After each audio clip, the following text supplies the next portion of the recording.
नमस्कार, मी आहे. ओके. नमस्कार, नमस्कार. सर्व माइंड जिमच्या सदस्यांना माझा नमस्कार. लताताई, तुम्हाला मनापासून नमस्कार आणि माइंड जिमच्या याच्यामध्ये तुमचं स्वागत. या महिन्यामध्ये आपण स्वजाणीव, स्व ओळख हा विषय घेऊन बोलतोय. गेल्या खेपेला डॉक्टर मुलमुले आपल्याबरोबर होते. आज आपल्याबरोबर स्वर्णलता बिशीकर ताई असणार आहेत आणि त्यांची नव्याने ओळख काय करून देणार, आणि आपण इतके छोटे पडतो ती ओळख करून द्यायला. तर पण तरी सुद्धा सर्वांना माहिती असायला पाहिजे की त्यांचं काम काय आहे आणि कसं आहे. याच्यासाठी एक छोटी फॉर्मल ओळख करून देते आणि वैशाली जोशी करून देतील तुम्हाला. तत्पूर्वी एक निवेदन आहे की आपापले ऑडिओ आणि व्हिडिओ प्लीज बंद ठेवा. फक्त लताताईंचा ऑडिओ आणि व्हिडिओ चालू राहील, म्हणजे आपल्याला त्याची क्वालिटी चांगली मिळते, आवाजाची क्वालिटी चांगली मिळते. तर तेवढी प्लीज आपापले ऑडिओ आणि व्हिडिओ बंद आहेत की नाही बघा. मी वैशालीला विनंती करते की त्यांनी लताताईंची ओळख करून द्यावी.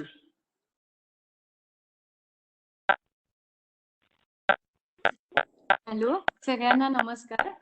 आजच्या आपल्याला ज्या दिग्गज वक्त्या लाभलेल्या आहेत त्यांची डॉक्टर स्वर्णलता बिशीकर त्यांची फॉर्मल ओळख करून देते. खरं तर हे काम तुम्हाला सांगते, माझ्याकडे जेवढी इन्फॉर्मेशन आहे ती तुम्हाला सगळीच्या सगळी शेअर करायला आवडेल, पण ते खरंच असं नाही इतक्यात. त्यामुळे मी अगदी त्यातल्या त्यात थोडक्यात करून देते. तर डॉक्टर बिशीकर यांनी MA आणि PhD हे शैक्षणिक मानसशास्त्र या विषयात केलेलं आहे. त्यांची आजवरची दायित्व अशी आहेत की त्या प्रपाठक म्हणजे रीडर प्रज्ञा मानस संशोधिका ज्ञानप्रबोधिनी पुणे, 2 युवती सचिव ज्ञानप्रबोधिनी पुणे, 3 निमंत्रक सोलापूर साक्षरता अभियान, 4 सदस्य सुकाणू समितीच्या बालकामगार पुनर्वसन योजना सोलापूर, 5 सदस्य कार्यकारी मंडळ केंद्रीय सहविचार समिती ज्ञानप्रबोधिनी पुणे आणि विश्वस्त केंद्र प्रमुख ज्ञानप्रबोधिनी हराळी. तसंच अतिशय एक वेगळ्या प्रकारचं परत त्यांचं जे सदस्यत्व आहे मेन्सा इंटरनॅशनल, जी बुद्धिमंतांची आंतरराष्ट्रीय संघटना आहे, त्याच्या पण त्या सदस्य आहेत. आता थोडं पुढे जाते आणि त्यांची काही उल्लेखनीय कामं कार्य सांगते. 1984 मध्ये पंजाबात विघटनवादी चळवळीच्या काळामध्ये फिरोजपूर ते अमृतसर इथे पदयात्रा आणि तरणतारण पासून सुवर्ण मंदिरांच्या पर्यंत शिखांसमोर त्यांनी हिंदीतून प्रवचन केलेली आहेत. 1987 मध्ये सतीच्या प्रश्नावर त्यांनी राजस्थानचा दौरा केलेला आहे. तसंच 1994-95 या 2 वर्षात सोलापूर इथल्या झोपडपट्ट्यांमध्ये 1800 साक्षरता वर्ग सुरू करून ते 2 वर्ष चालवले. अर्थातच त्यामुळे सोलापूर जिल्ह्याला राष्ट्रीय पुरस्कार साक्षरतेच्या ह्याच्याबद्दल मिळाला.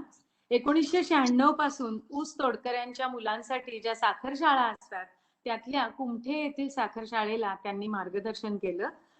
सोलापूर जिल्ह्यातच 18 बालकामगार पुनर्वसन केंद्र सुरू करण्यात त्यांचा सहभाग होता.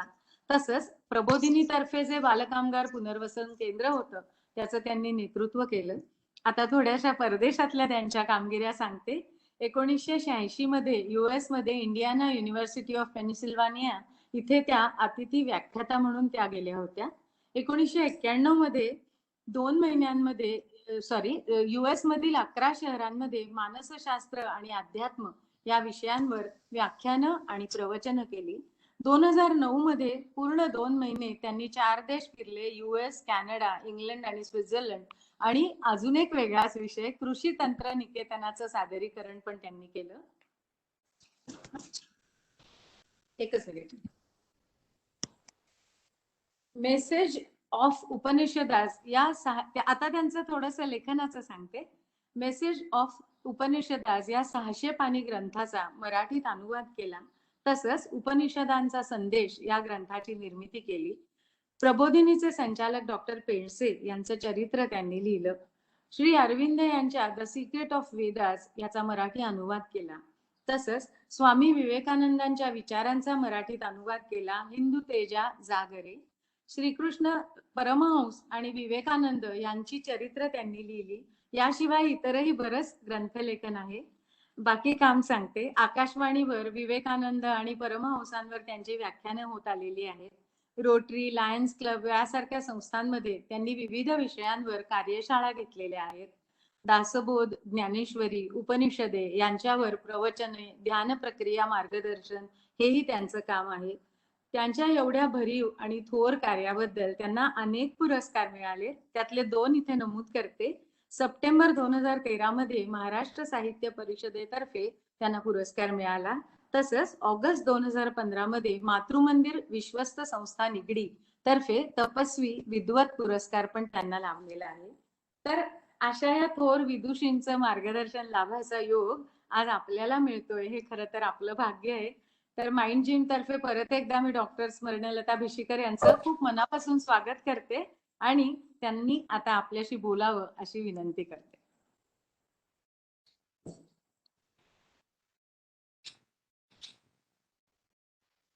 नमस्कार पुण्यातल्या मित्रमैत्रिणींनो. मुळातली पुण्यातली आहे, पण खूप काळ पुण्यापासून दूर आहे. त्यामुळे आपल्या सर्व आज बोलताना मला खूप आनंद वाटतो आहे. आणि आपण गेले काही दिवसात कोणकोणत्या गोष्टींचा अभ्यास करता आहात ऐकलेला आहे ते पण मला अनुराधाताईंनी सांगितलेलं आहे. तर स्वविषयी, व्यक्तिमत्वाविषयी आपण सर्वजण इतक्या जिज्ञासेने वेगवेगळ्या प्रकारे ऐकता आहात. तर त्याच्यात काही भर माझ्या परीने मी आज घालू इच्छिते आणि आपल्याशी संवाद करू इच्छिते. मला ताईंनी विषय असा दिलेला आहे की पाहावे आपण असे आपण. हा विषय ऐकल्यावर कदाचित आपल्याला वाटेल की आम्ही रोजच सकाळी पाहतो आंघोळ झाल्यावर. आरशामध्ये प्रत्येकच जण स्वतःला पाहत असतो आणि मी कसा दिसतो, सांग दर्पणा कशी मी दिसते या नावाचे मराठी गोडगीत आहे. सांग दर्पणा मी कसा दिसतो, सांग दर्पणा मी कशी दिसते, असं आपण रोज आरशाला विचारतो आणि आरसा वेगवेगळी उत्तरं देत असतो. कधी आपण छान प्रसन्न मनस्थितीमध्ये असतो, कधी आदल्या दिवशी कोणीतरी बोललेलं असतं आणि ते आपल्या मनाला लागलेलं असतं, कधी फिरायला जाताना ठेच लागलेली असते, ती पण तिचा दुखरेपणा चेहऱ्यावर पण उमटलेला असतो. असा आरसा आपल्याला अनेक प्रकारे स्वतःबद्दल आपल्याला सांगत असतो. आपली मित्रमंडळी, मैत्रिणी आपल्याला सांगत असतात, का ग आज तुझा मूड इतका बरा दिसत नाहीये, असं कोणीतरी विचारतं. असं आपले मित्र आणि मैत्रिणी पण आपल्याबद्दल जाणत असतात आणि रोज आपलं काय एकूण तपमान आहे ते आपल्याला सांगत असतात. तर अनेक बाजूंनी माणसाला स्वतःबद्दल कळत असतं. आपण बिहेवियर थेरपिस्ट पासून अनेक गोष्टींचा अभ्यास केलेला आहे, ऐकलेला आहे. मनुष्याला जसा एक दर्शनी चेहरा आहे त्याचा, की जो आरसा आहे त्याच्या मनाचा, त्याच्या बुद्धीचा आरसा आहे. त्याचं प्रतिबिंब त्याच्या शरीर मनावर, त्याच्या मनाचं बुद्धीचं उमटत असतं. आपण सगळ्यांनी हे समजून घेतलेलं आहे. मनात ज्या व्यथा असतात, दुःख असतात, त्यांचे शरीरावर कसे परिणाम होतात, ते कसे दूर करायचे. परस्पर संबंधांबद्दल पण, इंटरपर्सनल रिलेशनशिप्स बद्दल पण आपण अभ्यास केलेला आहे. आणि त्यातले जे ताणतणाव असतात त्याचा पण मनावर, बुद्धीवर कसा परिणाम होतो हे सगळं आपण समजून घेतलेलं आहे. म्हणजे एवढ्याबद्दल कोणाला शंका नाहीये. मी म्हणजे माझं शरीर आहे, मी म्हणजे माझं मन आहे, मी म्हणजे माझी बुद्धी आहे. आणि आपलं परंपरा तत्वज्ञान सांगतं की याच्या पलीकडे एक मी म्हणजे माझा आत्मा म्हणून पण आहे. तो या सगळ्या गोष्टी, शरीर मन बुद्धीमध्ये चाललेल्या गोष्टी तो शांतपणे पाहत असतो आणि साक्षी असतो. असा एक आत्मा पण आपल्यापैकी प्रत्येकामध्ये आहे. माणसांमध्ये आहे असं नाही, प्राण्यांमध्ये सुद्धा आहे, वनस्पतींमध्ये सुद्धा आहे. या खेरीज पण आपल्याला आणखी एक अस्तित्व आहे आणि त्याला म्हणतात की आपल्याला एक प्राणमय शरीर आहे. आपलं प्रत्यक्ष शरीर आपल्याला दिसू शकतं. आपलं मन दिसत नाही, पण आपल्याला पुष्कळसं चांगलं कळतं. पण आपलं हे जे अस्तित्व आहे, ऊर्जा नावाचं आपलं एक अस्तित्व आहे. प्रत्येकाची एक वेगळ्या प्रकारची ऊर्जा आहे. इकडे बंगलोरला एक मोठी योग युनिव्हर्सिटी आहे, विद्यापीठ आहे. आणि त्याच्यात असं एक तंत्र आहे, एक मशीन आहे की ज्याच्या समोर तुम्ही उभे राहिलात की तुमचं हे जे ऊर्जा शरीर आहे त्याचं पण ते दर्शन तुम्हाला घडवतं. मी आता म्हटलं तसं ऊर्जा शरीर काय फक्त माणसांनाच आहे असं नाही, ते प्राण्यांना पण आहे, वनस्पतींना पण आहे. आणि माणसांची ऊर्जा शरीर पाहून, वनस्पतींची ऊर्जा शरीर पाहून, प्राण्यांची ऊर्जा शरीर पाहून त्यांना काय त्रास होतोय, काय आजार होतो आहे, हे सगळं माणसांना कळू शकतं. प्रत्यक्ष यंत्राद्वारे त्याचं दर्शन होऊ शकतं. असं इथपर्यंत विज्ञानाची प्रगती झालेली आहे. हे जे ऊर्जा शरीर असतं त्याच्यावर मी आता म्हटलं तसं आपले शरीर, मन, बुद्धी या सगळ्यामध्ये जे जे काही आहे त्याचा परिणाम त्या ऊर्जा शरीरावर होत असतो. आणि शरीर, मन, बुद्धी आपण जसं त्याचं स्वच्छता नेहमी करत राहतो, शुद्धी त्याची करत राहतो, तसं हे ऊर्जा शरीर पण शुद्ध होतं. आणि या ऊर्जा शरीराला शुद्ध करण्याचे आणखी पण काय एक उपाय आहेत, त्याबद्दल मी थोडस नंतर आपल्याशी बोलणार आहे. पण प्रथम आपण आपल्या ओळखीच्या गोष्टींपासून सुरुवात करू. जे अगदी सहज आहे, आपल्याला दिसणारं आहे, ते म्हणजे आपलं शरीर आहे. ते लहानपणी वेगळं होतं, तरुण वयात वेगळं होतं, मग आणखी मोठेपणी ते वेगळं दिसायला लागतं. दंताजीचे ठाणे उठले फुटले दोन्ही कान, असं आपल्या एका मराठी नाटकात वृद्धत्वाचं वर्णन केलेलं आहे. तर असं माणसाचा एका छोट्या बाळापासून वृद्धत्वापर्यंत प्रवास होत जातो. आणि या वेगवेगळ्या टप्प्यांवर त्याची मानसिकता वेगळी असते. लहान मूल निरागस असतं, हळूहळू बाहेरच्या जगाचे टक्के टोणपे खात ते मूल वाढतं आणि त्याचा मोठा माणूस बनतो. आणि मग त्याच्या मनामध्ये हा चांगला आहे, हा वाईट आहे, हा माझ्याशी परवा असा वागला होता, ही माझ्याशी परवा तशी वागली होती, अशा अनेक गाठी गाठी गाठी असं आपल्या एक मनामध्ये तयार होत असतात. तसंच चांगल्या गोष्टींच्या पण आपल्या भारतीय विचारात त्याला ग्रंथी असा शब्द वापरलेला आहे. चांगल्या गोष्टींच्या पण ग्रंथी होतात आणि चांगल्या नसलेल्या गोष्टींच्या पण ग्रंथी होतात. आणि ज्या नसलेल्या गोष्टी आहेत त्याची आठवण पण आपल्याला नको वाटते आणि त्याचा पुन्हा अनुभव पण आपल्याला नको वाटतो. आणि ज्या गोड ग्रंथी आहेत त्यांची आठवण पण आपल्याला खूप छान वाटते आणि पुन्हा तसं अनुभवता आलं तर किती छान होईल असं पण आपल्याला वाटत असतं. हे जसं तुमचं आमचं व्यक्तिगत मन आहे, तसं आजकालचे जे विशेष जगात परिचित असलेले असे तत्वज्ञ विचारवंत आहेत, त्या एक आहेत त्यांच्यापैकी एकहात टोले. तर ते असं म्हणतात की कोणा एका व्यक्तीचंच हे एक मानसिक विश्व असतं असं नाही, तर एखाद्या संपूर्ण समाजाचं पण एक मानसिक विश्व असतं. एखाद्या राष्ट्राचं पण एक मानसिक मनोविश्व असतं. संपूर्ण जगाचं पण एक मनोविश्व असतं. तुम्ही जसं असतं की गुगलवर तुम्ही काही एखाद्या ठिकाणी तुम्ही ऍक्सेस मिळवायचा प्रयत्न केलात तर ते सगळं गुगलचं त्या क्षेत्रातलं जगत तुमच्या पुढे उघडतं. तसं स्त्री म्हणून एक सगळं जगत आहे, मानसिकतेचं एक जगत आहे. त्याच्यात काळापासूनच्या स्त्रीच्या आठवणी सगळ्या साठवलेल्या आहेत. पुरुषांचं पण अशाच प्रकारचं जग आहे, लहान मुलांचं पण अशा प्रकारचं जग आहे. त्यामुळे त्याच त्याच प्रकारच्या काही वेळा दंतकथा, बालकथा, प्रौढ कथा या आपल्याला वेगवेगळ्या संस्कृतींमध्ये वेगवेगळ्या प्रकारे पुन्हा पुन्हा आलेल्या दिसतात. तर कोणीही व्यक्ती ही एकटी व्यक्ती नसते, तर तिच्या मागे खूप मोठं विश्व भावनांचं, विचारांचं उभं असतं. आणि त्या विश्वाशी ज्यावेळी समांतर असे तरंग उमटणाऱ्या व्यक्ती असतील, कामं असतील, अशी जेव्हा त्या नकळत त्या व्यक्तीशी ते सगळं जोडलं जातं. ते सगळं विश्व आपण गुगलने जोडलं जावं तसं ते जोडलं जातं. असं जर आहे तर खूप माणसावर म्हणजे आपल्यावर जबाबदारी येते की आपण जर नकारात्मक विचार आवाज आवाज जगामध्ये आपण आता समजा ते आवाज येतोय येतोय काय? तुमचा.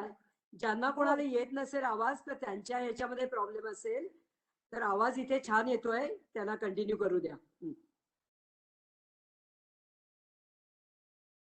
तर आपल्यावर खूप मोठी जबाबदारी येते की आपण जर नकारात्मक विचार करत असलो तर त्याचे तरंग असं समांतर विचार करणाऱ्या अनेक लोकांपर्यंत पोहोचतात आणि त्यांची पण निगेटिव्हिटी, त्यांची नकारात्मकता त्यांनी बळावते.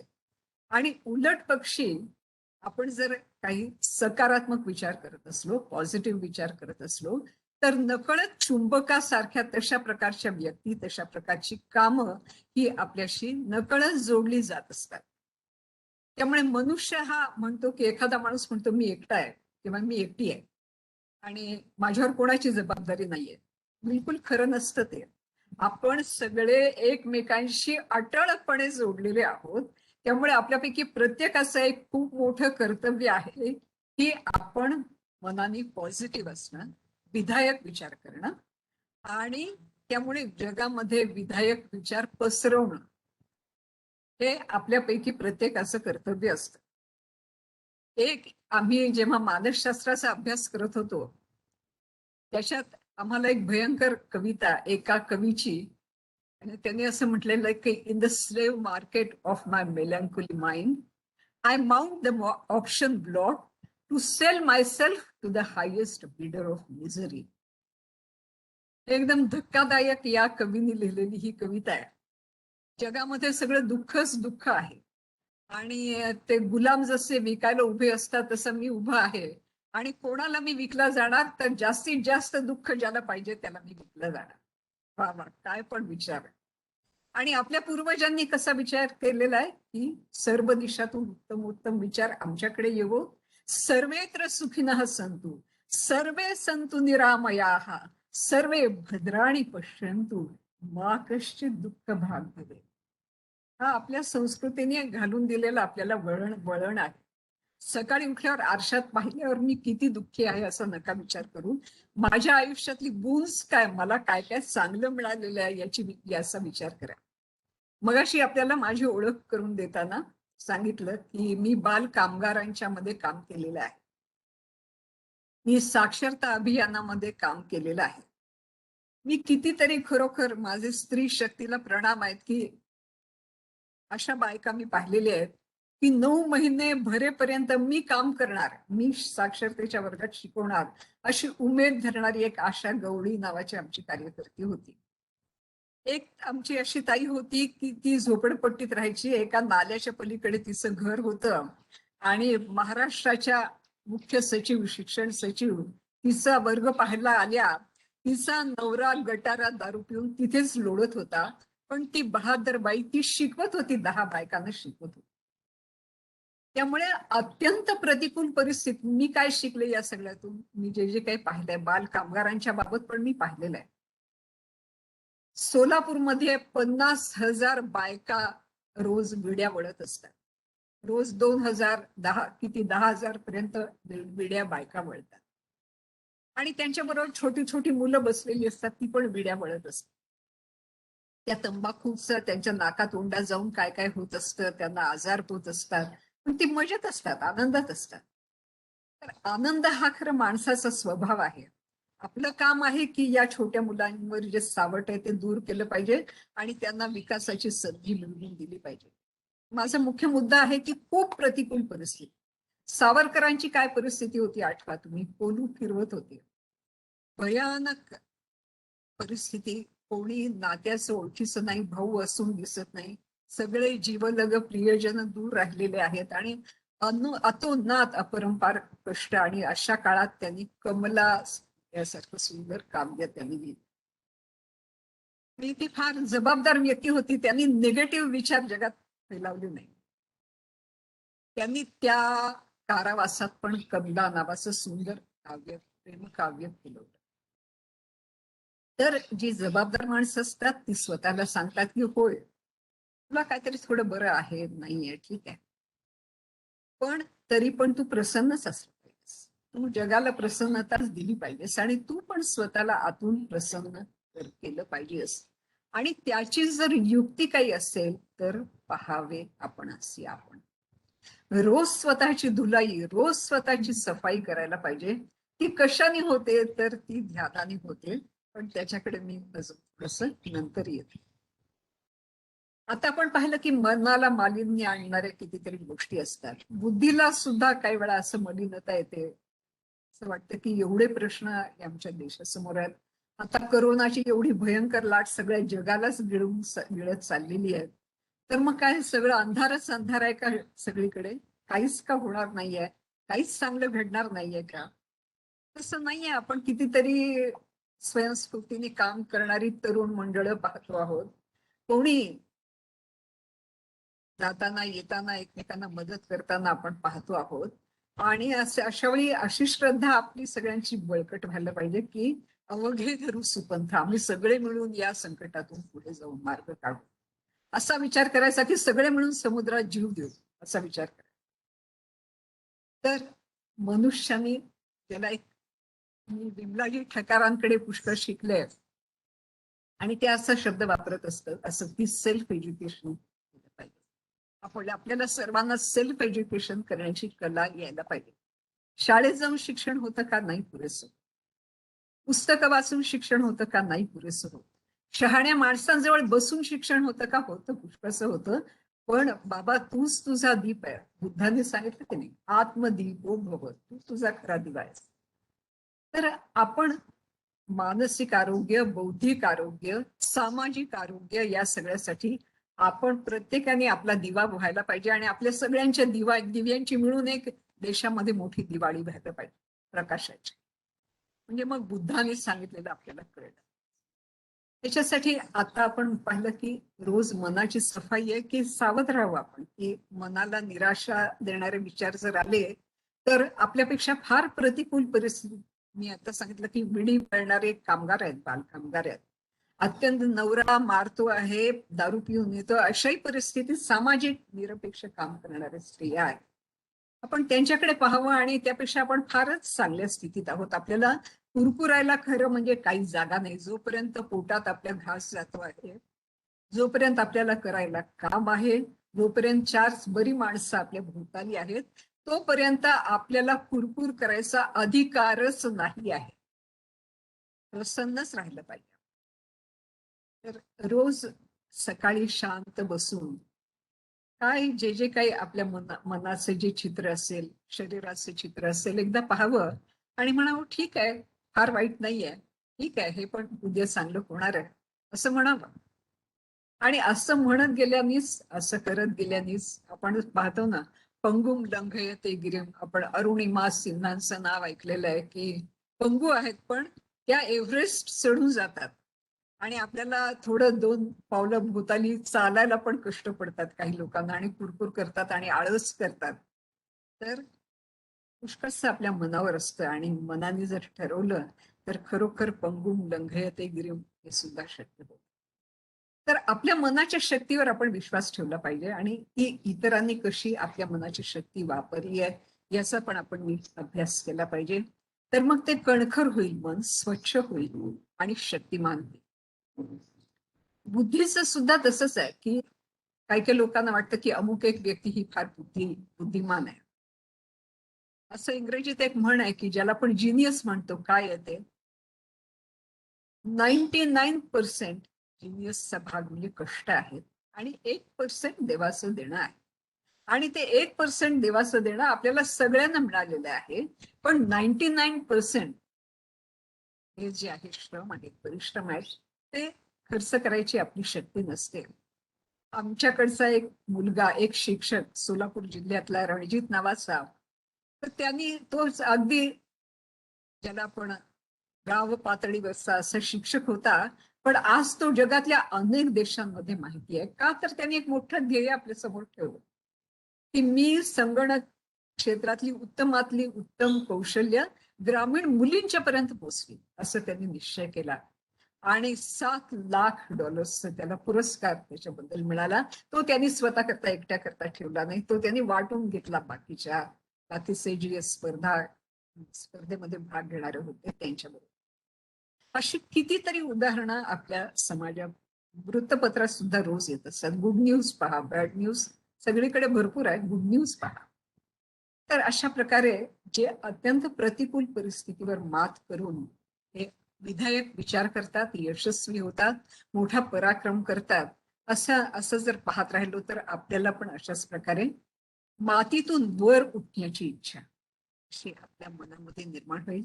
आणि जे इवली शल्ये रूपती कुपती मात करू दे त्यांच्यावरती प्रगल्भतेचे पंख लावणी ने ज्योतिर्जगतात प्रार्थना हीच आज हृदयात. रवींद्रनाथ टागोरांनी लिहिलेली फार सुंदर कविता आहे ही. सगळीच कविता आपण आपल्याला मन बुद्धीचं आरोग्य पाहिजे असेल तर समजून घेण्यासाठी आहे. त्यांनी असं म्हटलेलं आहे, हे विश्वात्मक तव भक्तांचा स्वीकारी प्रणिपात प्रार्थना हीच आज हृदयात. इवली शल्ये रूपती पती मात करू दे त्यांच्यावरती प्रगल्भतेचे पंख लावणी ने ज्योतिर्जगतात.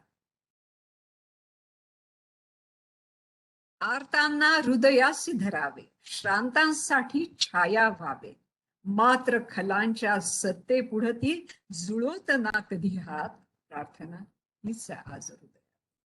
एका चांगल्या आरोग्य संपन्न मन बुद्धी असलेल्या माणसाची ईश्वराला काय प्रार्थना असू शकते असं रवींद्रनाथ टागोरांनी म्हटलेलं आहे. आणि ते शेवटी म्हणतात की तू दिधलेले हे तेजोबल सहज तुझ्या चरणांशी वाहिल, अशी लीनता उमलो आता माझ्या मनमर्मात प्रार्थना हीच आज हृदय. Give me the strength to surrender my strength to thy will with love. This is my prayer to thee my lord. अशी फार गोड रवींद्रनाथांची कविता आहे. ही एक कविता आपण नीट अर्थ समजून रोज म्हटली तरी आपलं चित्त शुद्ध होईल, मन प्रसन्न होईल, आपल्या शरीराला पण नवीन चैतन्य लाभेल आणि जीवनातली जी आव्हानं आहेत त्यांना सामोरं जाण्याची शक्ती पण आपल्यामध्ये येईल. मी आपल्याला एका डायमेन्शन कडे मगाशी मी त्याचा उल्लेख केला, पण आता थोडस त्याच्याबद्दल सविस्तर मी आपल्याला सांगते. ती जी डायमेन्शन आहे त्याला मी आता म्हटलं तसं ऊर्जा शरीर असं त्याला नाव आहे. त्याला इंग्रजीत एनर्जी बॉडी असं म्हणतात. याच्यावर खूप संशोधन आजपर्यंत सायकोलॉजी मध्ये झालेलं आहे. त्याची पुस्तकं आहेत. आपल्याला जर एक पुस्तक सहज मिळालं तर आपण जरूर पहा. Psychic discoveries behind the iron curtain या नावाचं 2 अमेरिकन स्त्री पत्रकारांनी लिहिलेलं पुस्तक आहे. कदाचित पुण्याच्या एखाद्या चांगल्या ग्रंथालयामध्ये मिळू शकेल आणि याच्यावर तर नक्कीच मिळू शकेल. अलीकडे अमेझॉन वरून आपण खरेदी करतो, नक्कीच मिळू शकेल. आपण ते पहा आणि त्याच्यात खूप वेगवेगळ्या प्रकारचे प्रयोग या ऊर्जा शरीरावर केलेले त्यांनी दिलेले आहेत. त्याचा प्रत्यक्ष पुरावा मी आपल्याला सांगितलं. आपण बंगलोरला जाऊन योग इन्स्टिट्यूट, योग युनिव्हर्सिटी मध्ये जाऊन पाहू शकता. ही काही कपोलकल्पित गोष्ट नाहीये. याच ऊर्जा शरीराच्या तत्वावर आधारित ज्याला आपण स्पिरिच्युअल हिलिंग म्हणतो, प्राणिक हिलिंग म्हणतो, ही सगळी शास्त्र ही या ज्ञानातून विकसित झालेली आहे. तर काय त्याच्या मागचं सूत्र आहे तर आपलं शरीर आणि आपलं मन यांचं आता काय चाललेलं आहे यांचा आरसा पहावे आपण असे आपण. तर यांचा आरसा जर खरा कोणता असेल तर हे आपलं ऊर्जा शरीर आहे. काही लोकांना ते पाहता येतं, सरावानी खरं म्हणजे कोणालाही पाहता येतं, पण आपण एवढा नित्य नेमानी कष्टाने सराव करत नाही म्हणून आपल्याला ते दिसत नाही. आणि जे संत असतात त्यांना तर पाहता क्षणीच ते जाणं. आजकाल या गोष्टीचा उपयोग करून इथे बेंगलोरला पण आपण योग युनिव्हर्सिटीत पाहाल तर ते याचा उपयोग करून अरे याचा लिव्हरच्या इथे याची प्राणशक्ती कमी झालेली दिसते बरं का. मग याच्या लिव्हरवरचा शोध घ्या, त्याच्यात काय झालंय त्याला पहा. काहींचे जे मेंदूमधून बाहेर पडणाऱ्या लहरी असतात त्या विशिष्ट भागातून क्षीण झालेल्या असतात. आपल्या मेंदूमध्ये विविध प्रकारची कार्य चालतात आणि कुठल्या भागातून येणारा हा जो ऊर्जा प्रवाह आहे हा क्षीण आहे हे पाहून डायग्नोसिस करता येतं की या माणसाच्या मेंदूच्या या भागाला हे झालेलं आहे. तर अशा प्रकारचं हे जे ऊर्जा शरीर माणसाला मिळालेलं आहे. अशाच प्रकारच्या वनस्पतींवर पण संशोधन झालेले आहेत. खूप गमतीच्या गोष्टी आहेत पण मला आज खूप वेळ नाहीये त्यामुळे मी सविस्तर सांगत नाही. पण मी आता जे सांगितलं उल्लेख केला psychic discoveries behind the iron curtain. Iron curtain म्हणजे रशियाचा उल्लेख त्याच्यातून केलेला आहे. रशियामधलं हे संशोधन आहे. की एका ठिकाणी एक वनस्पती, एका कार्यालयातली एक वनस्पती तिथे झालेला खून शोधून देते. अशी एक गमतशीर गोष्ट त्यांनी शोधून काढलेली आहे. अनेक माणसं तिथून गेलेली असतात. कोण कोण गेलेली होती त्याचा शोध घेतला. त्या सर्वांना त्या वनस्पतीच्या जवळून फिरवलं. त्या वनस्पती जवळ एक बारीकसा असा काटा मोजणारा हलणारा होता की ज्याच्यातून त्या वनस्पतीची कंपनं मोजली जात होती.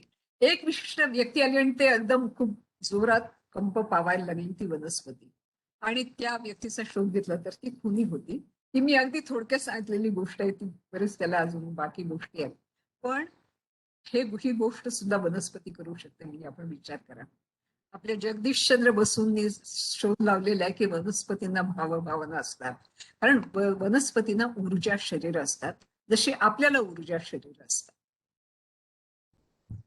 एक दक्षिणेकडचे मोठे तपस्वी जग्गी वासुदेव यांनी या ऊर्जा शरीराची आंघोळ कशी करायची, शुद्धी कशी करायची, याचं काही सांगितलेली आहे पद्धत. 5 प्रकारचं स्नान त्यांनी सांगितलेलं आहे.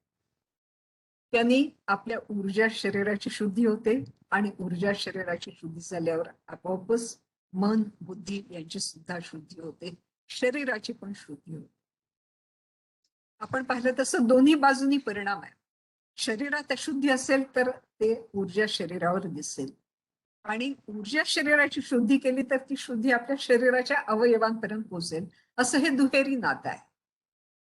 तर हे जे नातं आहे, तर हे जे त्यासाठी ऊर्जा शरीर शुद्ध करण्याचे आपल्या पूर्वजांनीच ते सांगितलेले आहेत. त्यांनी फक्त आपल्याला आठवण करून दिलेली आहे.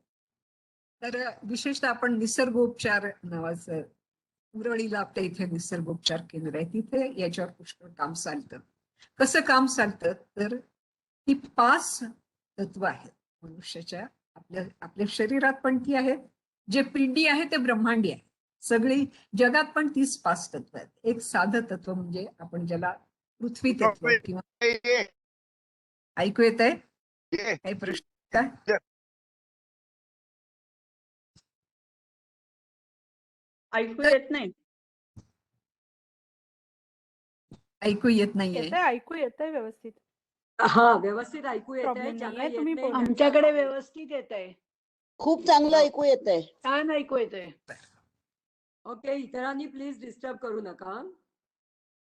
तर मी असं सांगत होते की आपल्या शरीरातल्या 5 प्रकारच्या तत्वांची शुद्धी शरीरातल्या 5 प्रकारच्या तत्वांनी होत असते. तुम्ही जर निसर्गोपचार केंद्रात गेलात उरळीच्या, तर तिथे बघा अंगाला चिखल लावून, ओली माती लावून लोक बसलेले असतात. म्हणजे ओली माती शरीराला लावणं हा एक तुमच्या शरीराच्या आरोग्याचा उपाय आहे. तर जे मृत्तिका तत्व बाहेर आहे ते मनुष्याच्या शरीरात पण आहे, आणि त्याच्यासाठी म्हणून मृत्तिका स्नान, 5 प्रकारचं स्नान आहे. मृत्तिका स्नान आहे ते तुम्हाला निसर्गोपचार केंद्रामध्ये पाहायला मिळेल. दुसरं सूर्य स्नान आहे, ते पण आपल्याला निसर्गोपचार केंद्रात पाहायला मिळतं. मुद्दाम तिथे जागा केलेल्या असतात. स्त्रियांच्या स्वतंत्र असतात, पुरुषांच्या स्वतंत्र असतात, आणि तिथे अंगावर कमी कपडे घालून पूर्ण सूर्याचं ऊन आपल्या शरीराला लागेल अशी व्यवस्था केलेली असते. त्याला सूर्य स्नान असं म्हणतात. ते जे तेजस तत्व म्हणून आहेत, 5 जी तत्व आहेत, त्याच्यात एक पृथ्वी तत्व आहे, एक तेज तत्व आहे. मग वायू स्नान पण असतं. तुम्ही जर अनुभव घेतला नसेल तर घ्या. शहरात आता हा अनुभव दुर्मिळ झालेला आहे, पण घराच्या गच्चीवर जर तुम्ही गेलात आणि सकाळची कोवळी छान प्रसन्न वेळ आणि वारा सुटलेला आहे, तर त्या वारा आपल्याला आंघोळ घालत असतो, आणि आपल्यामधली जी नकारात्मक ऊर्जा असते ते हळूहळू बाजूला काढून आपलं शरीर, मन, बुद्धी सगळं काही प्रसन्न करत असतं. तर आपण पाहिलं की मृत्तिका स्नान आहे, तेज स्नान आहे, सूर्य स्नान आहे, वायूचं पण स्नान आहे. आणखी पण जलस्नान तर आपण सगळेजण करत असतो, रोज सकाळी करत असतो. आणि 5वं स्नान आहे ते आकाश तत्वाचं स्नान आहे. ही गोष्ट, ही युक्ती मात्र फारच थोड्या लोकांना माहिती आहे की आकाश तत्व जे आहे, पृथ्वी, आप, तेज, वायू आणि आकाश, तर कुठेही तुम्ही मोकळ्या जागेत जिथे खूप स्पेस आहे, इंग्रजीत स्पेस असा शब्द वापरतात, जिथे खूप मोकळी स्वच्छ जागा आहे अशा जागेमध्ये जरी तुम्ही नुसतं जाऊन बसलात तर त्या जागेत ज्या परमाणूंच्या हालचाली होत असतात तर त्या सुद्धा तुम्हाला शुद्ध करतात. असं म्हणतात की सगळ्या जगात भरून उरलेलं जे आत्मतत्व आहे त्याला सगळ्यात जवळचं जर कुठलं तत्व असेल तर हे आकाश तत्व आहे. त्यामुळे आकाश स्नान पण आहे. तुम्ही नक्षत्र खचित आकाशाखाली नुसतं आडवं झोपून पहा किती कसा तो अनुभव असतो तो घ्या तुम्ही. दिवसा कोवळं ऊन आहे, सूर्य हळूहळू वर येतोय त्यावेळी ते फक्त सूर्यस्नान नाही तर आकाश स्नान पण असतं. काही वेळा आपण म्हणतो की माझा जीव घाबरा होतोय गर्दीने, मला जरा मोकळ्या जागी जाऊ देते, की तुम्हाला आकाश तत्वाची ती तुमची गरज असते. अशा 5 तत्वांमध्ये स्नान करून पण मनुष्याच्या शरीर, मन आणि बुद्धीची शुद्धी होत असते. आता मी शेवटच्या शुद्धीकडे येणार आहे आणि ती सर्वात गाभ्याची शुद्धी आहे त्याच्याकडे मी आता येणार आहे. त्याला कोणी उपासना म्हणतात, कोणी ध्यान म्हणतात, कोणी अंतर्मुख शांत होऊन बसणं म्हणतात. पण रोज मी 1977 पासून नियमितपणे रोज या प्रकारची शुद्धी साधना करत आलेली आहे आणि त्याचे परिणाम निसंशय असतात असं मी स्वानुभवाने खात्रीने सांगू शकते. आपल्याला सोयीचं असलेल्या कुठल्याही वेळी आपण शांत एका जागी बसावं. ठाईच बैसोनी करा एकचित्त आवडी अनंत आळवावा. तुम्हाला देवाचं कुठल्या देवावर श्रद्धा असेल तर त्या देवाची देवीची एखाद्या थोर व्यक्तीवर श्रद्धा असेल, रामकृष्ण, विवेकानंद, महात्मा गांधी किंवा आणखी कोणीतरी ज्या पूजनीय व्यक्ती या देशात त्या आध्यात्मिक क्षेत्रात ज्या मोठ्या व्यक्ती होऊन गेल्या आपल्या देशामध्ये त्यांचं स्मरण कितीतरी या देशात ठाई ठाई महात्मे होऊन गेलेले आहेत. ज्यांच्यावर तुमची श्रद्धा असेल त्यांचं मनात आठवण करा, त्यांचं मनासमोर चित्र आणा आणि शांत डोळे मिटून तत्र एकाग्रम मन कृत्वा यत चित्तेंद्रिय क्रिया उपविश्य आसने युंजात योगम आत्मविशुद्धी. आत्मविशुद्धीसाठी योग आहे. त्याच्यासाठी शांत व्हा, नम्र व्हा, शांत चित्ताने बसा आणि मन एकाग्र होण्याची सोपी युक्ती म्हणजे आपल्या श्वासाकडे लक्ष द्या. कोणत्याही विशिष्ट परंपरेचं हे मी काही ध्यान किंवा उपासना आपल्याला सांगत नाही. ज्याची जशी श्रद्धा असेल तसं करा. कुणाची पैगंबरांवर श्रद्धा असेल तसं करा, ख्रिस्तावर असेल तसं करा, कोणी लिंगायत असतील तुमच्या पद्धतीने करा. ज्या गोष्टीबद्दल, ज्या व्यक्तीबद्दल, ज्या दैवताबद्दल श्रद्धा असेल त्याच्या पुढे नतमस्तक व्हा आणि मग शांत एका जागी बसा आणि आपल्या श्वासाकडे लक्ष द्या. स्वामी स्वरूपानंदांनी खूप सुंदर सांगितलेलं आहे, धरिता सो सांडिता हम ऐसे चाले सो. श्वास घेताना नैसर्गिक ध्वनी सच आहे, सोडताना हम असा आहे. त्याच्याकडे लक्ष द्या आणि ह्या मधल्या वेळात श्वास घेतल्यानंतर थोडा वेळ जिथे आपलं भ्रूमध्य आहे तिथे शांत लक्ष ठेवून बसा. क्षण 2 क्षण तिथे राहा आणि मग सावकाश श्वास सोडून द्या. असं एक 10-15 श्वास जर तुम्ही घेतले तर आपोआप तुमचं मन थोडं शांत होत जाईल. आणि मग असं खूप एका संतांनी छान म्हटलेलं आहे की तुमचे जे दैवत आहे, तुमचे जे गुरु आहेत, ते जे परमात्म तत्व आहेत त्यांनी तुमच्यासाठी ती उघडलेली खिडकी आहे. किती छान वर्णन केलेलं आहे बघा. यो ये श्रद्धा स एव सहा. जशी तुमची श्रद्धा असेल तसं. पण पोचायचं ते एका ठिकाणी पोचायचं आणि ती स्थिती म्हणजे अमन स्थिती आहे, म्हणजे जिथे विचार उमटत नाहीत अशी निस्तरंग स्थिती आहे, ज्याला युनिव्हर्सल कॉन्शियसनेस म्हणतात, वैश्विक चेतना म्हणतात. तिचा एक मोठा महासागर आहे जणू काही आणि आपण त्यातला एक लहानसा तरंग असं भावना करून त्या वैश्विक चेतनेशी आपली चेतना मिळवून टाकूया. मी असा अभ्यास अगदी नित्य निरंतर करत आलेली आहे आणि मी आता ते सांगायचं वेळ पण नाही आणि ते सांगणं बरोबर पण नाही, पण अत्यंत शांती, अत्यंत प्रतिकूल परिस्थितीमध्ये मनशांती, प्रसन्नता टिकून राहिला या प्रकारच्या साधनेचा उपयोग होतो. मी म्हटलं ती कुठल्याही परंपरेशी निगडीत नाहीये, तुमच्या श्रद्धेने करा. पण श्वास घ्या आणि श्वास सोडा, याच्यामध्ये थोडस थांबा, हे त्यातलं सूत्र आहे. समर्थ रामदास म्हणतात की धरिता सो सांडिता हम ऐसे चाले सोहम सोहम, तेही सांडोनी बैसला तोची मौनी म्हणावा भला, योगाभ्यासाचा गलबला याची कारण आहे. सगळा योगाभ्यासाचा गलबला कशासाठी आहे की तुमचं मन असं नीरव स्वस्थ व्हावं. आणि असं नीरव स्वस्थ मन हे अनेक मोठ्या शक्तींना जन्म देऊ शकतं. ते मोठं काम उभं करू शकतं. ते मोठं अनेक प्रकारचे पराक्रम असं मन करू शकतं. म्हणून शिवराय उपासना करत असत, रामदास उपासना करत असत, ज्ञानेश्वर महाराज करत असत, सर्व संत उपासना करतात. उपासना उपासना उपासना उपासना हे आपल्याला सूत्र समर्थांनी सांगितलं. तर सर्व चित्ताच्या शुद्धीसाठी, सर्व मनोविकारांसाठी, सर्व प्रकारच्या मनोविकारांसाठी मोठे विकारच असायला पाहिजेत असं नाही की जी थोडी खळबळ मनामध्ये होते, थोडी व्यथा असते, जे काय असेल, पण कोणाच्या बद्दल तरी खरोखरचा खूप राग असतो, तुम्ही नुसतं चिडून काहीच होणार नाहीये. ते आपल्याला हळूहळू साक्षी भावामध्ये गेल्यावर ते आपल्याला कळायला लागतं.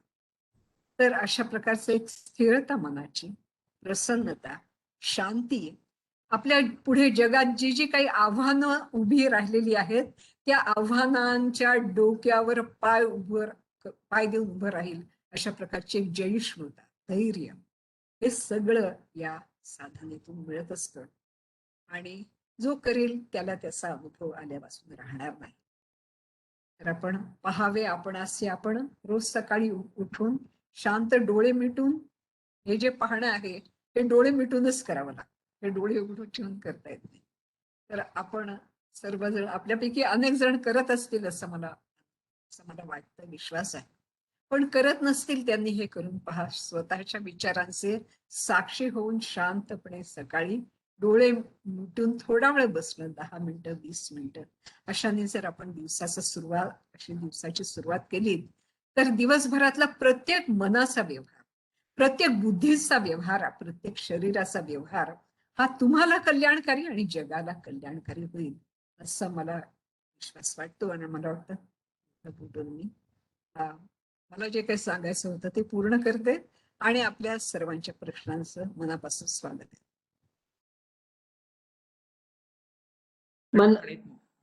मनापासून धन्यवाद लताताई. ज्यांना कोणाला प्रश्न विचारायचे असतील त्यांनी अनम्यूट करून प्लीज प्रश्न विचारू शकता तुम्ही. मला एक प्रश्न आहे की प्राणिक हिलिंग तुम्ही सांगितलं, तर या आध्यात्मिक ह्याच्यामध्येच चक्रशुद्धी किंवा त्याचा सहभाग होतो का? हो हो, चक्रशुद्धी आणि प्राणिक हिलिंग हा, चक्रशुद्धी हा प्राणिक हिलिंगचा एक महत्वाचा भाग आहे. Okay, thank you so much. Ma'am, पुस्तकाचं नाव सांगा ना परत एकदा. Psychic discoveries behind the iron curtain. Thank you. कोणाचं आहे? मला फक्त त्या दोघी पत्रकार आहेत, त्या आता लगेच समोर दिसलं नाही पुस्तक म्हणून मला आता त्यांचं नाव आठवलं नाही, पण मी आठवलं तर अनुराधाताईंकडे मी मिळालं तर अवश्य आपल्याला कळवते. Okay, thank you. मला विचारायचं म्हणजे आपण वेदांचं मराठीत भाषांतर केलेत, म्हणजे अरविंदांच्या. हॅलो, मी बोलू? मी बोलू का जरा? हा, एक मिनिट, सुनीता बोल.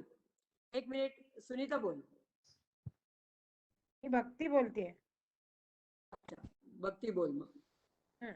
नमस्कार. आपण जेव्हा डोळे मिटून सकाळी, नमस्कार, आपण जेव्हा डोळे मिटून, तुम्ही खूप सुंदर सांगितलं, आपण सकाळी डोळे मिटून ध्यान किंवा असं देवाचं म्हणण्याचा प्रयत्न करतो तेव्हा आवर्जून अनेक विचार मनामध्ये असे येतात. आपण घालवायचा प्रयत्न केला तरी ते असं लगेच आणखीन विचारांचं वादळ येतं. तर तसं काय म्हणजे करायचं?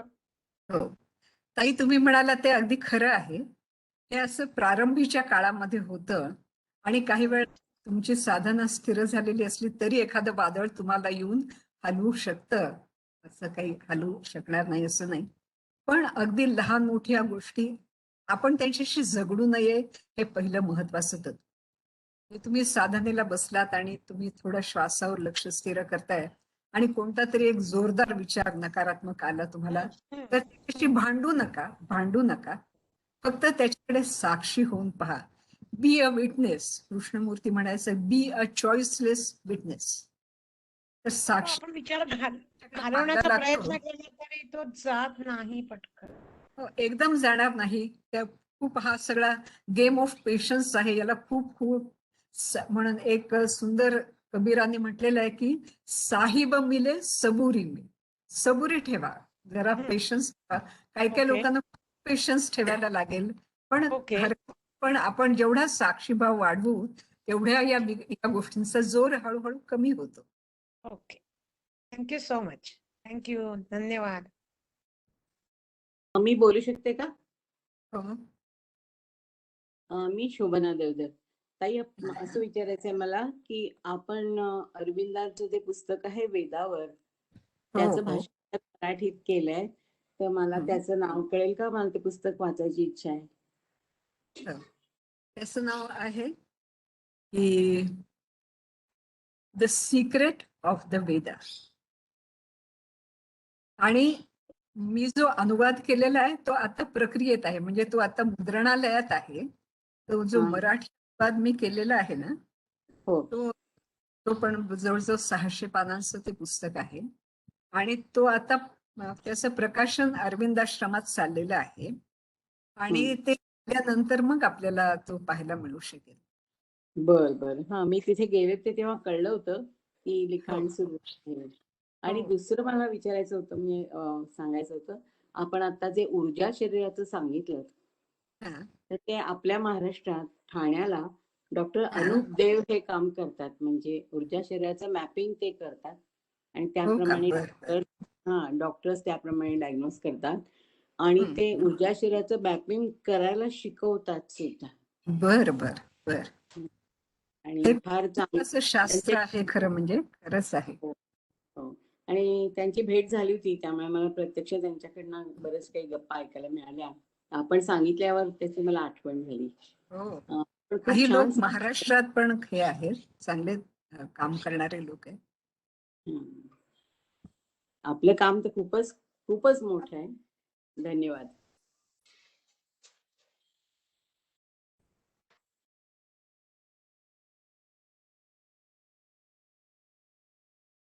आणि कोणाला काही प्रश्न आहेत?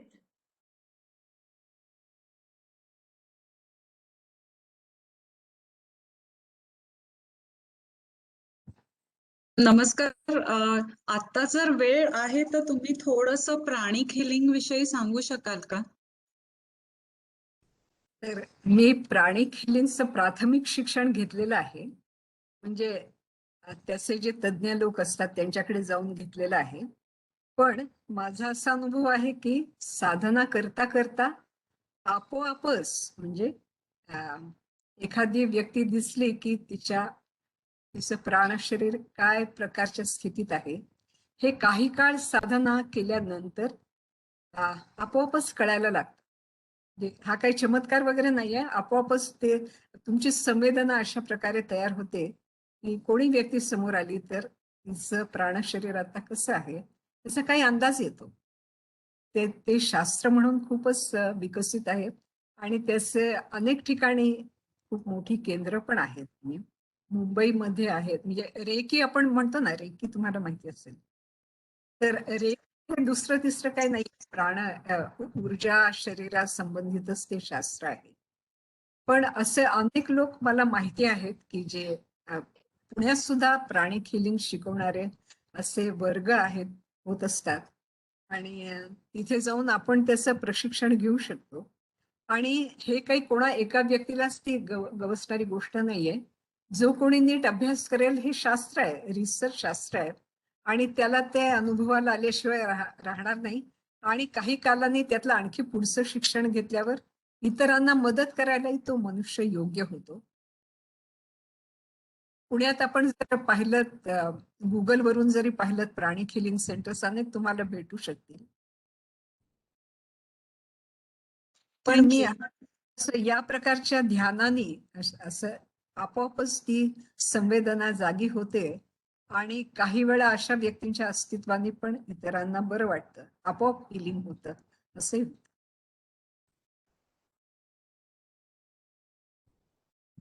थँक्यू.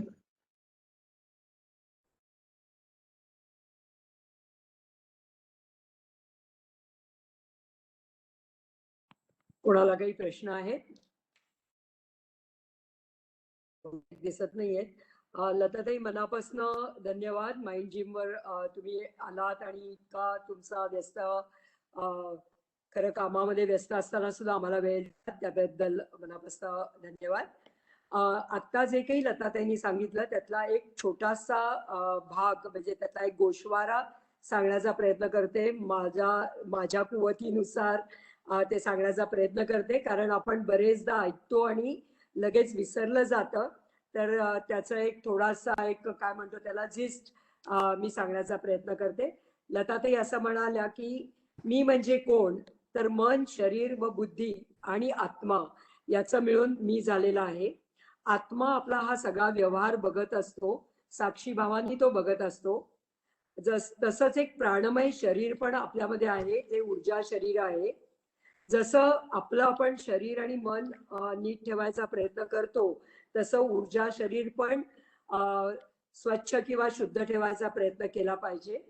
जग्गी वासुदेव यांनी जसे ती ऊर्जा शरीर शुद्धीची 5 स्नानं सांगितली, त्याच्यामध्ये पृथ्वी तत्व म्हणजे मृत्तिका स्नान, सूर्य स्नान, वायू स्नान, पाणी स्नान आणि आकाश स्नान याविषयी त्या बोलल्या. जिथे मोकळी जागा आहे तेथे जाऊन तुम्ही बसलात तर एक प्रकारच्या ची ऊर्जा आपल्याला ऊर्जा शुद्धी होऊ शकते असं त्यांचं म्हणणं आहे. आपण अटळपणे एकमेकांना जोडले गेलेलो आहोत, तेव्हा आपलं हे कर्तव्य आहे की जे विधायक आहे, जे सकारात्मक आहे, तोच विचार करणं हे आपलं कर्तव्य आहे असंही त्या म्हणाल्या. व्यक्तीच्या मागे भावनांचं एक फार मोठं विश्व आहे असंही त्यांनी सांगितलं. विमला ठकारांचा उल्लेख करत त्यांनी असं सांगितलं की सेल्फ एज्युकेशन हे फार महत्वाचं आहे आणि ही कला आत्मसात करता यायला हवी. तसंच त्यांनी बुद्धाचा पण एक रेफरन्स दिला की आत्मदीप भव, म्हणजे तूच तुझा दीप आहेस आणि सामाजिक आणि मानसिक स्वास्थ्याचा दिवा जर का आपण सर्वांनी लावायचा ठरवला तर एक अत्यंत छान आणि आगळी वेगळी दिवाळीच जणू काही आपण साजरी करू शकू असं त्यांनी सांगितलं. उपासनेची शुद्धी किंवा उपासना किंवा साधनेनी केलेली शुद्धी ही सगळ्यात महत्वाची आहे. ज्यांचं कोणाचं स्मरण तुम्हाला करता येईल, तुमचे गुरु असतील, तुमचे काय प्रेरणास्थान असेल, तुम्ही देवावर विश्वास ठेवत असाल तर तो देव असेल, तर त्यांचं स्मरण करत शांत होणं, नम्र होणं ही जरुरी आहे असं त्यांनी सांगितलं. ज्याची जशी श्रद्धा असेल तशी त्यांनी ती करायला सांगितली. नतमस्तक होणं जास्त महत्वाचं, म्हणजे अहंकार गळला पाहिजे असं मला वाटतं. त्याच्यानंतर श्वास घेतल्यानंतर त्यांनी 1-2 क्षण थांबून परत मग श्वास सोडायला सांगितला आणि श्वासावरती लक्ष केंद्रित करायला सांगितलं. तसंच त्या असं म्हणाल्या की वैश्विक चेतनेचा म्हणजे कलेक्टिव्ह कॉन्शियसनेस जो आहे त्याचा आपण एक भाग आहोत. आपल्यातली चेतना आणि वैश्विक चेतना ही जर का एकमेकांबरोबर जोडून घेता आली तर अतिशय मोठं आणि अविश्वसनीय असं काम होऊ शकतं असंही त्या म्हणल्या. नीरव आणि स्वस्थ मन हे खूप मोठं काम करतं. सर्व प्रकारच्या मनोविकारांसाठी जर का आपण साक्षी भावानं स्वतःकडे पाहिलं तर आपल्याला आपण त्यातनं फ्री होऊ शकतो. जसं त्यांनी एका टोलेचं पण सांगितलं, तसंच त्यांनी टोली असं म्हणतो की सीइंग इज फ्रीइंग, म्हणजे तुम्ही ते साक्षी भावानी बघा की तुम्ही मोकळे व्हाल असंही टोली म्हणतो त्याप्रमाणे. आणि जितकं तुम्ही त्याच्याबरोबर फाईट कराल, जितकं तुम्ही झगडा कराल, तितकं ते स्ट्रेंथन होईल असंही टोली म्हणतो. त्याप्रमाणे त्यांनी सांगितलं सीइंग इज फ्रीइंग आणि फायटिंग इज स्ट्रेंथनिंग, या 2 गोष्टी आपण लक्षात ठेवायला पाहिजेत. आव्हानांच्या डोक्यावर पाय देऊन उभं राहण्याची शक्ती खरं तर साधनेतून मिळते असंही त्यांनी आपल्याला सांगितलं. त्यांनी असं सांगितलं की मनाच्या शक्तीवरती आपल्याला विश्वास ठेवायला पाहिजे आणि त्याची ताकद ही खूप मोठी आहे आणि ती ताकद जर का आजमावायची असेल तर आपल्याला साक्षी भावानीच आपल्या स्वतःकडे बघावं लागतं. आपल्याला मनाच्या पलीकडे जाऊन तो साक्षीभाव जागृत करून त्याच्याकडे बघावं लागतं. आणि तसं झालं तर ती शक्ती अपार आहे असंही त्यांनी सांगितलं. मला असं वाटतं की लताताईंचं जी ओघवती भाषा आणि त्यांना मुखोद्गत असणाऱ्या सगळे श्लोक आणि संत वाङ्मय आणि इतक्या आता अर्ध्या 35 मिनिटाच्या त्या त्यांच्या लेक्चरमध्ये त्यांनी किती जणांचा उल्लेख केला ते सगळं बघून खूप अचाट वाटतं. आणि खरंच त्यांची साधना किती त्यांना मदत करून गेली आहे तर त्यातला एक छोटासा भाग जर का आपल्याला बनता आलं आणि अशी साधना करता आली आपल्याला तर ते आपण पाहावे आपणासी आपण हे खऱ्या अर्थाने सार्थ होईल असं मला वाटतं. तर लताताई पुन्हा एकदा मनपूर्वक धन्यवाद.